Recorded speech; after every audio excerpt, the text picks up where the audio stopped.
हाँ देखो, हम लोग सारे डिग्री का मान हम लोग निकालना सीखे। जैसे किसी एक ट्रिग्नोमेट्रिक रेशियो के 0 डिग्री का वैल्यू, 30 डिग्री का वैल्यू, 45 डिग्री का वैल्यू, 60 डिग्री का वैल्यू, 90 डिग्री का वैल्यू, इन सभी वैल्यू को हम लोग अभी अभी निकालना सीखे, है ना। 0 डिग्री 90 डिग्री का जस्ट अभी बताए। तो हम लोग जानते हैं कि 0 डिग्री का वैल्यू 30 डिग्री, 45, 60 और 90 हर एक ट्रिग्नोमेट्रिक रेशियो के लिए किसका वैल्यू कितना होगा, ये हम लोग सीखे हैं कि साइन 0, साइन 30, साइन 45, साइन 60 और साइन 90 का वैल्यू कितना होगा। cos 0, cos 30, cos 45, cos 60 और cos 90 का वैल्यू कितना होगा निकालना सीखे हैं। tan 0, tan 30, tan 45, tan 60 और tan 90 का भी वैल्यू हम लोग निकालना सीखे सर। लेकिन निकालना तो सीख गए, लेकिन दिमाग में हम लोग इसको याद नहीं रख पाएंगे, जल्दी उतना याद नहीं रख पाते हैं इसको। वैल्यू हम लोग एक बार याद रखेंगे फिर भूल जाएंगे। तो इस पूरे वैल्यूज को हम लोग खुद से क्रिएट कर पाएंगे, खुद से हम लोग निकाल पाएंगे। कैसे ये सारे वैल्यूज आए ये तो हम बता दिए, लेकिन इस वैल्यू को याद रखना और माइंड में रखना, ये कैसे हम लोग इसको रख पाएंगे, कैसे हम लोग इस वैल्यू को अपने से उत्पन्न कर पाएंगे, अपने से यहाँ पे एक चार्ट बना पाएंगे इन सारे वैल्यूज का, कैसे हम लोग निकाल पाएंगे। वो चार्ट बनाने का तरीका हम बताने जा रहे हैं कि किस तरह से हम लोग इन सारे वैल्यूज का एक चार्ट बना पाएंगे, है ना। वो तरीका हम बताएं। तो क्या करेंगे, यहाँ पे इन सब का चार्ट बनाने के लिए सारे ट्रिग्नोमेट्रिक रेशियो के हर एक एंगल का वैल्यू क्या होगा, सबका इसका वैल्यू कितना होगा, ये हम लोग इसका एक चार्ट बनाएंगे। तो किस तरह से बनाएंगे, जब हम लोग सॉल्व करते रहेंगे और इस वैल्यू को पुटअप करते करते जब हम लोग सम्स को बनाएंगे ना, तो अपने आप सारा वैल्यू दिमाग में आ जाएगा। लेकिन अभी जैसे जो अभी इसको इनिशियल इसको जब सीख रहे हैं अभी, तो सीखने के लिए उनको ये चार्ट बनाना, चार्ट को याद रखना जरूरी है। क्योंकि जब तक ये चार्ट के हर एक ट्रिग्नोमेट्रिक रेशियो के हर एक एंगल का वैल्यू जब नहीं पता रहेगा, तो वो इसका सम नहीं सॉल्व कर पाएगा। सॉल्व करते करते सारे वैल्यूज दिमाग में आ जाएंगे, लेकिन याद रखने के लिए टेक्निक क्या है, ट्रिक क्या है, कैसे हम लोग चार्ट बना पाएंगे, ये बताने जा रहे हैं। तो सबसे पहले हम लोग लिखेंगे, माने कितना, तो हमारे पास वैल्यू कितना होता है, तो 0 डिग्री, एक 30 डिग्री, एक 45 डिग्री, एक 60 डिग्री और एक 90 डिग्री। 5 वैल्यूज है, 5 एंगल है, 1 2 3 4 5।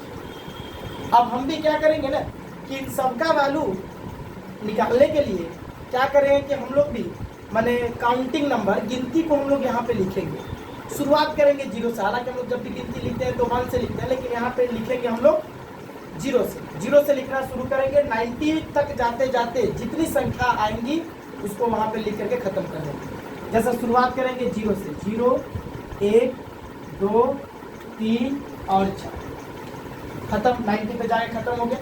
अब क्या करेंगे, अब जितनी सारी संख्याएं दी हुई हैं, इन सभी संख्याओं को, लास्ट वाला जो अंक दिख रहा है कितना, 4, इन सभी संख्याओं को 4 से डिवाइड कर देंगे, 4 से भाग दे देंगे सभी संख्याओं को। जैसे 0 को भी 4 से भाग दे देंगे, इस 1 को भी 4 से भाग दे देंगे, इस 2 को भी 4 से भाग, 3 को भी 4 से भाग और इस 4 को भी 4 से भाग कर दिए। तो 0/4 का मतलब 0, 1/4 का मतलब तो 1/4 ही रहेगा। ये कट गया और कट के 1/2 हो जाएगा कट के, ये 3/4 ही रहेगा और ये भी कट गया, कट के हो गया हमारा। अब कटने के बाद 4 से डिवाइड करने के बाद जितना सारा संख्या आपको मिला, इन सभी संख्याओं का हम लोग स्क्वायर रूट निकाल देंगे, सबका स्क्वायर रूट निकालेंगे। इसका भी स्क्वायर रूट, इसका भी स्क्वायर रूट, इसका भी स्क्वायर रूट, इसका भी और इसका निकाल दिए। तो 0 का स्क्वायर रूट हो जाएगा 0, 1/4 का स्क्वायर रूट 1 का स्क्वायर रूट हो जाएगा 1 और 4 का 2, 1/2 का 1 का तो 1 हो जाएगा और 2 का स्क्वायर रूट 2 ही रहेगा, √2 होगा। और 3 का स्क्वायर रूट जब निकालेंगे तो √3 रहेगा, 4 का स्क्वायर रूट 1 हो जाएगा और 1 का स्क्वायर रूट 1 ही रहेगा। ये हो गया बस। अब यहाँ पे अब हम चार्ट हमारा बनना शुरू हो जाएगा यहीं से, यहीं से।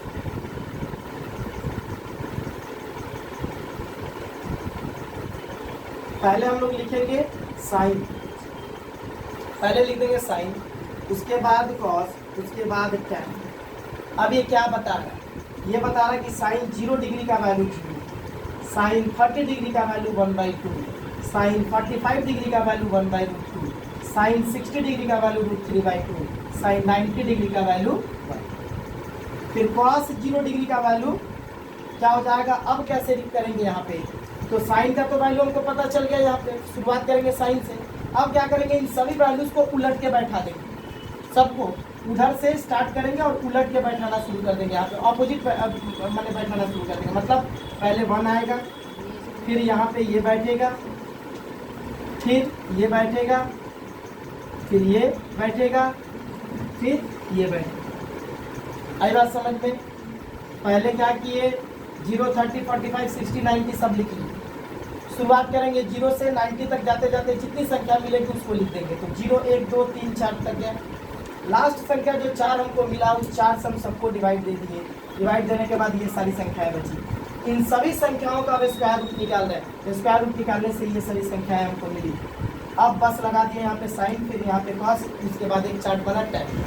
तो साइन 0 डिग्री का वैल्यू 0 हो गया, साइन 30 डिग्री का वैल्यू 1/2, साइन 45 का 1/2, साइन 60 का √3/2 और साइन 90 का वैल्यू 1।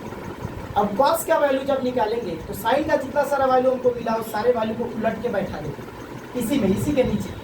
तो इसी के नीचे उलट के बैठाएंगे, मतलब शुरुआत यहाँ से करेंगे, पहले इसको, फिर इसको, फिर इसको, फिर इसको, फिर इसको उलट के बैठा दिए। तो पता चल गया कि कॉस 0 डिग्री का वैल्यू 1। और हम लोग जब निकाले हैं, देखे होंगे सबको, हम लोग देखे हैं कि साइन 0 डिग्री का वैल्यू हम लोग निकाले हैं तो 0 ही आया है। साइन 30 डिग्री का वैल्यू निकाले हैं तो 1/2 आया था। साइन 45 डिग्री का वैल्यू निकाले थे तो 1/√2 आया था। साइन 60 डिग्री का वैल्यू निकाले थे तो √3/2 आया था। और साइन 90 डिग्री का वैल्यू निकाले थे तो 1 आया था। उसके बाद कॉस 0 डिग्री का वैल्यू हम लोग निकाले हैं तो 1 आया था। उसके बाद कॉस 30 डिग्री का वैल्यू निकाले थे तो √3/2 आया था। कॉस 45 डिग्री का वैल्यू निकाले तो 1/√2 आया। कॉस 60 डिग्री का वैल्यू निकाले तो 1/2 आया। और कॉस 90 डिग्री का वैल्यू निकाले थे तो 0 आया था। उसके बाद अब tan का वैल्यू किस तरह निकाली जाएगी। tan का अगर फॉर्मूला सबको याद है कि tan का फॉर्मूला होता क्या है, तो sine theta by cos theta, मतलब साइन बाई कॉस, ये होता है फॉर्मूला। मतलब साइन और कॉस को एक दूसरे से डिवाइड किया जाएगा। तो हमारा यहाँ पे ऊपर और नीचे जितना सारा वैल्यू दिया हुआ है, इन सभी वैल्यू को एक दूसरे से डिवाइड करते चले। ये हो गया साइन और ये हो गया कॉस। तो साइन के वैल्यू को कॉस के वैल्यू से डिवाइड दे देंगे तो साइन बाई कॉस होकर के tan मिल जाएगा। तो क्या करेंगे, साइन के वैल्यू और कॉस के वैल्यू को एक दूसरे से डिवाइड करते रहेंगे, भाग देते रहेंगे। तो पहले tan का 0 डिग्री में मान निकालेंगे तो साइन बाई कॉस होता है, मतलब साइन के वैल्यू को कॉस के वैल्यू से डिवाइड दे रहे हैं। तो साइन का वैल्यू है 0, बाई कॉस का वैल्यू 1। तो 0/1 का मतलब 0। और हम लोग जब निकाले भी हैं, इसका थ्योरी देखे भी, तो tan 0 डिग्री का वैल्यू 0 ही आया था। उसके बाद अब आ जाए 30 डिग्री का वैल्यू। तो 30 डिग्री का वैल्यू कैसे निकालेंगे, तो साइन के इस वैल्यू को इस वैल्यू से डिवाइड दे देंगे। यहाँ पे भिन्न के रूप में, इसीलिए माने कि ये भिन्न के रूप में था, इसीलिए भाग डायरेक्ट हम दिखा रहे हैं। यहाँ पे 0/1 संख्या के रूप में था तो भाग डायरेक्ट नहीं, भिन्न के रूप में देकर के दिखा दिया। और यहाँ पे दोनों को भाग दे रहे डायरेक्ट। तो क्या हो जाएगा, 1/2 इंटू 2 ऊपर चला जाएगा, √3 आ जाएगा नीचे। तो 2 से 2 कैंसिल होगा और ऊपर बच जाएगा 1 और नीचे हो जाएगा √3। इसका मतलब tan 30 डिग्री का वैल्यू हो गया हमारा 1/2। उसके बाद आ जाएगा 45 डिग्री। तो 45 डिग्री का जब वैल्यू निकालेंगे तो सेम हमारा क्या होगा, एकदम उसी तरह से होगा। क्या, साइन के वैल्यू और कॉस के वैल्यू को एक दूसरे से डिवाइड दे देंगे। तो 1/√2 डिवाइडेड बाई 1/√2। तो 1/√2 इंटू √2/1। ये कैंसिल हो गया और कैंसिल हो गया 1/1 मीन्स क्या बचा, 1 ही बचा। तो tan 45 का वैल्यू हमको मिल गया 1। और जब हम लोग इसका सॉल्व भी किए हैं तो पता चला कि tan 0 का वैल्यू 0, tan 30 का मान 1/√3, 45 डिग्री का मान हम लोग निकाले थे तो 1 आया था। उसके बाद tan 60 का वैल्यू, तो tan 60 का वैल्यू निकालेंगे तो साइन 60 और cos 60 के वैल्यू को एक दूसरे से डिवाइड दे देंगे। मतलब ये और ये दोनों एक दूसरे से डिवाइड हो जाएगा। तो √3/2 डिवाइडेड बाई 1/2। तो ये हो जाएगा √3/2 इंटू, ये उल्टेगा तो उलट के इन्वर्स हो जाएगा 2/1। तो 2 से 2 कैंसिल होगा और हो जाएगा √3/1 मीन्स √3। तो tan 60 डिग्री का वैल्यू √3 हो गया। उसके बाद आ जाते हैं tan 90 के वैल्यू। तो tan 90 का वैल्यू निकालेंगे तो साइन के वैल्यू को कॉस के वैल्यू से डिवाइड दे देंगे 1/0। और अभी थोड़ी देर पहले बताया कि 1/0 को 0 से जब 1 को डिवाइड देंगे तो कोई एक डेफिनिट नंबर नहीं आएगा, कोई एक निश्चित संख्या नहीं आएगी भाग देने से। मतलब कितनी बार भाग जाएगा ये हमको पता नहीं रहता है, हम लोग नहीं बता पाएंगे। हम लोग इसके भाग को मतलब इसके आंसर को हम लोग या तो अनगिनत लिख सकते हैं, असंख्य लिख सकते हैं, इन्फिनिटी भी लिख सकते हैं, या अज्ञात भी लिख सकते हैं कि भाई कोई ज्ञात नहीं है, इसका आंसर कोई ज्ञात नहीं है। तो tan 90 का वैल्यू हो गया अज्ञात। अब आ जाते हैं, मतलब इतना ध्यान रखेंगे कि हमारा अगर जीरो का फॉर्म ऊपर और नीचे अगर कोई संख्या हो तो इसका आंसर जीरो ही आएगा, लेकिन अगर ऊपर कोई संख्या और नीचे अगर जीरो हो तो इसका वैल्यू कभी भी एक डेफिनेट नंबर नहीं आएगा, इसका वैल्यू हमेशा अज्ञात लिखा जाएगा या इन्फिनिटी कहा जाएगा। आई बात समझ में? जब तो अब जब साइन कॉस और टैन का वैल्यू मिल गया तो अब इन्हीं तीनों के वैल्यू से हम इसके ऑपोजिट ट्रिग्नोमेट्रिक रेशियो का भी वैल्यू जान पाएंगे। जैसे कि साइन का ऑपोजिट होता है कॉसेक, तो कॉसेक का वैल्यू जान पाएंगे। जीरो को उलट देंगे तो जीरो अगर उल्टेगा तो 0/1 है, यहाँ पे 0/1 है साइन के जीरो, तो इसको उल्टेंगे तो 1/0 हो जाएगा। तो 1/0 का मतलब क्या होता है? अज्ञात। तो साइन जीरो का वैल्यू 0 डिग्री का वैल्यू अगर 0 है तो कॉसेक 0 डिग्री का वैल्यू अज्ञात हो जाएगा।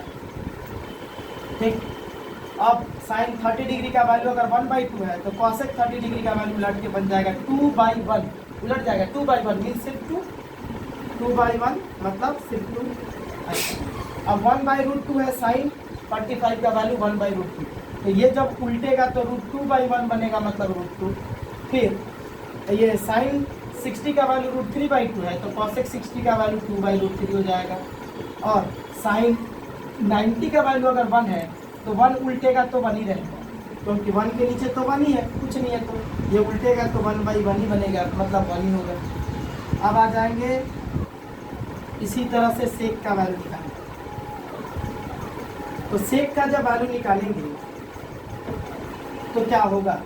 कॉस का उल्टा हो जाएगा, तो कॉस 0 डिग्री में अगर 1 है तो सेक 0 डिग्री में भी 1 ही होगा, क्योंकि 1 उल्टेगा तो 1 ही बनेगा। फिर सेक 30 डिग्री में क्या होगा? तो कॉस 30 डिग्री का मान √3/2 है तो ये उलट के 2/√3 हो जाएगा। फिर 45 में 1/√2 है तो सेक 45 में √2/1 मतलब √2 होगा। फिर हमारा कॉस 60 डिग्री का मान 1/2 है तो सेक का हो जाएगा 2/1। और इसका 90 डिग्री का कॉस 90 डिग्री का वैल्यू अगर 0 है तो ये हो जाएगा 1/0 मतलब अज्ञात है, तो यहाँ पे हो जाएगा क्या? अज्ञात। अब आ जाते हैं कॉट में।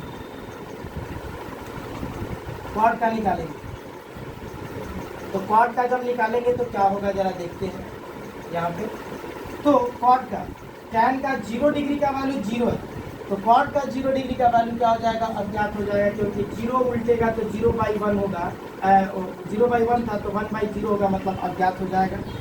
तो tan 90 का वैल्यू, tan 0 डिग्री का वैल्यू अगर 0 है तो इसका मतलब ये नहीं कि कॉट 0 डिग्री का भी वैल्यू 0 ही होगा, नहीं, वो अज्ञात हो जाएगा। अब आ जाते हैं इसका 30 डिग्री का वैल्यू निकालना है, तो 30 डिग्री में कितना है? tan का 1/√3 तो ये हो जाएगा √3। 45 में 1 है तो ये भी 1 ही होगा, 1 उलट के 1 ही होगा। और tan 60 डिग्री में √3 है तो √3 अगर उल्टेगा तो इसके नीचे कुछ नहीं मतलब 1 है तो ये उलट के 1/√3 हो जाएगा, 1/√3। उसके बाद आ जाते हैं tan का 90 डिग्री में, ये अज्ञात है। तो अज्ञात ये कैसे बना था? जब 1/0 था तभी अज्ञात बना, तो वापस ये उलट जाएगा तो 0/1 होगा, ये क्या हो जाएगा? 0। तो इसका मतलब 90 डिग्री का वैल्यू हो जाएगा 0। आई बात समझ में? तो ये हो गया हमारा क्या? एक चार्ट बनाने का तरीका कि साइन के हर एक ट्रिग्नोमेट्रिक रेशियो का वैल्यू किसी एक डिफरेंट एंगल का वैल्यू क्या होगा ये जानने का तरीका। हम लोग इस तरीके से हम लोग याद रख पाएंगे कि साइन का 0 डिग्री में कितना होगा, 30 में कितना होगा, इसका किसमें कितना होगा, ये है वो तरीका निकालने का। जब हमको ये तरीका पता चल जाएगा तो उसके बाद हम लोग सम्स को आगे बढ़ा पाएंगे।